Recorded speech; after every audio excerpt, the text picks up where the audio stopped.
Você sabia que uma mentira dita 1000 vezes tem mais valor que uma verdade? Neste vídeo, divagaremos sobre isso. Mais cedo ou mais tarde, toda forma de tecnologia que pode ser usada para a guerra é assim usada. É isso que o livro Like War: The Weaponization of Social Media nos mostra.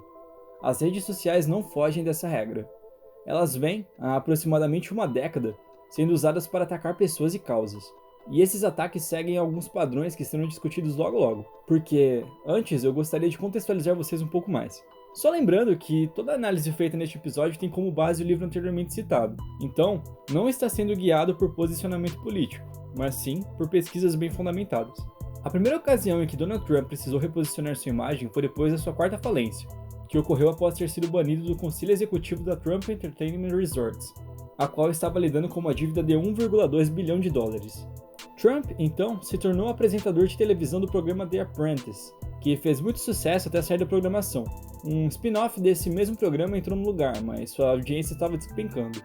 Foi aí que o bilionário resolveu se reposicionar novamente. Sua conta no Twitter, @RealDonaldTrump, que antes era escrita em terceira pessoa e usada esporadicamente para falar de aparições na televisão e patrocínio de produtos, quintuplicou o volume de tweets em 2011, e no ano seguinte, quintuplicou de novo. Eles passaram a ser em primeira pessoa e seu tom mudou muito. Trump passou a se envolver regularmente em discussões online com outras personalidades e ideias. Ele usava linguagem simples e ofensiva, conseguindo, dessa forma, o que mais queria: chamar a atenção. Trump entendeu bem a importância das redes sociais. Conforme se tornou mais pessoal, o perfil também se tornou mais político. Ele foi tocando em temas mais importantes como a China, Irã e Barack Obama, envolvendo, muitas vezes, notícias falsas, memes e difamações em suas afirmações. Sua repercussão foi se alongando durante os anos seguintes, mudando o panorama da disputa presidencial e também do debate de ideias. Até que em 2016, Trump se tornou o 45º presidente dos Estados Unidos. Foi a inauguração das fake news como estratégia eleitoral. Mas afinal, como funcionam essas tais fake news como estratégia política? Vamos devagar sobre isso. Bom, apesar de Donald Trump ter inaugurado essa maneira de fazer política nas eleições estadunidenses, o alicerce que sustenta essa estratégia foi fundado pela KGB, a Organização de Serviços Secretos da União Soviética. Essa organização usava informações divergentes para controlar a opinião de diferentes demografias dentro de seu território, dando vários tons de mentiras para que as pessoas se mantivessem acreditando nas mesmas causas. O que sabemos é que, com a era da internet, a Rússia perdeu o chamado hard power, que seria o poder militar, o poder de intervenção pela força bruta nos países, o que os forçou a usar ainda mais seu soft power, que é o poder de influenciar indiretamente o comportamento ou interesse de outros por meios culturais ou ideológicos. Ela não estava sob o poder das redes sociais, então sua estratégia de soft power teve que se transformar. Fizeram vários testes, como dizer para um grupo que um determinado personagem era vilão e para outro que o mesmo personagem era herói, por exemplo.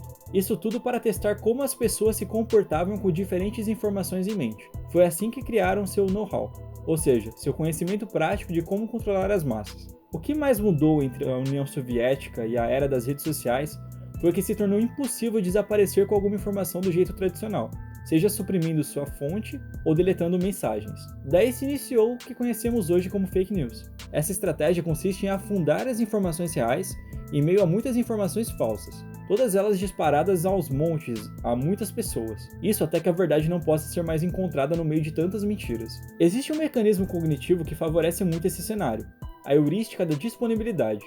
Heurísticas são atalhos mentais que nos poupam o esforço de trabalhar novas informações que nos aparecem, pois, ao invés de analisar cada informação nova, nosso cérebro associa com algo que já vimos antes.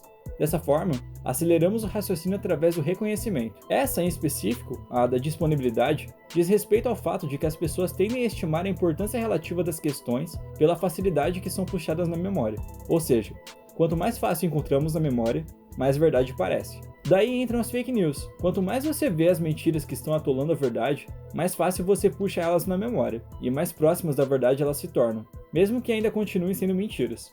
Voltando à estratégia das fake news, quando não se consegue derrubar uma informação online, são 4 passos que geralmente são feitos para que essa verdade seja atolada em meio a mentiras, sendo eles: desqualificar a fonte, distorcer os fatos, distrair do problema principal e desanimar a audiência. Esses 4 passos são conhecidos como os 4 Ds. O melhor exemplo que pode ser dado para a aplicação desses 4 Ds é a situação recente das queimadas da Amazônia. A verdade era que o INPE havia publicado uma nota de que o céu escuro no meio da tarde de São Paulo era devido às queimadas ocorridas no Dia do Fogo, no Pará. Este fato não poderia ser apagado, já tinha chegado aos espectadores. Daí vem a primeira estratégia: desqualificar a fonte. Bolsonaro então disse que o diretor do INPE estava a serviço de alguma ONG, o que foi uma tentativa direta de desqualificar o líder da instituição que trouxe a verdade. Isso porque o presidente já havia trabalhado há um tempo desmoralizando as intenções das ONGs. O que ele fez ali foi apenas atrelar isso ao diretor do INPE. A segunda estratégia então começou: distorcer os fatos. Publicações em redes sociais começaram a ser feitas, de forma progressiva, apontando que a localização dos incêndios foi na Bolívia, ao invés do Pará. Os disparos foram feitos por vários perfis e em várias redes sociais, fomentando discussões e trazendo argumento falso para elas, a fim de ativar a heurística da disponibilidade, como citado anteriormente. Depois, a terceira estratégia começou: distrair do problema. O ministro do Meio Ambiente começou a afirmar que o problema real era a seca, e, por essa razão, houve incêndios. Contudo, era uma informação falsa também, já que essa região incendiada era uma região que não queima naturalmente. Outra tentativa de distrair o problema foi a famosa transferência de responsabilidade para os governos anteriores, que, apesar de sim terem responsabilidade por uma política de queimadas na Amazônia ao longo de anos, não muda o fato de que tal acontecimento, de 2019, se deu por conta do governo atual. Foi quando veio o quarto D: desanimar a audiência. Mais um problema ambiental se alastrou, que foi o vazamento de óleo nas praias nordestinas. Com mais essa tragédia acontecendo, as pessoas perderam o foco do que aconteceu na Amazônia e passaram a falar de outro fato. Foi assim que os incêndios foram afogados pelas mentiras, através desses 4Ds. Além disso, tem uma outra estratégia muito comum para mobilizar a rede contra alvos mais difíceis usando fake news e redes sociais: transformar a causa contra a qual está lutando, criar um viés ideológico contrário, atrelar esse viés à causa e atacar ela moralmente, usando o viés ideológico atribuído. Esse processo foi usado da seguinte forma na situação dos incêndios, que era um alvo difícil, tendo em vista que os brasileiros apreciam muito cuidado com o meio ambiente, pelo menos em teoria. Disseram que os causadores do fogo foram ONGs e índios, transformando causa ambiental em uma causa política, já que esforços para danificar a moral desses dois sujeitos ocorreram desde antes das eleições de 2018. Ao mudar a essência da causa para uma causa política, a situação foi polarizada. Antes, todos eram contra o incêndio e os responsáveis eram os governantes. Agora, os responsáveis passaram a ser outros indivíduos, dividindo a população e, dessa forma, tirando a força dela. Sendo assim, podemos perceber que, hoje, a verdade já não tem mais dificuldade de chegar aos espectadores. Mas a mentira também não. Isso cria uma guerra em que quem vence é quem viraliza mais e consegue alcançar mais pessoas, porque alcance é poder atualmente. E é essa guerra o que está ditando as disputas políticas do Brasil e do mundo. Uma hora ou outra, toda tecnologia disruptiva traz consigo mudanças sociais estrondosas. Todavia, até hoje, todas essas mudanças sociais acabaram em homeostase, encerrando a guerra inicial que elas causaram, seja qual ela tenha sido. Só nos resta ter esperança e lutar para que as medidas sejam tomadas e os danos dessa transformação sejam menores que as suas dádivas daqui pra frente. I'm not going to give you a question. Can you state categorically? You are fake news. Sir, go ahead. Can you state categorically that nobody... No, Mr. President-elect, that's not...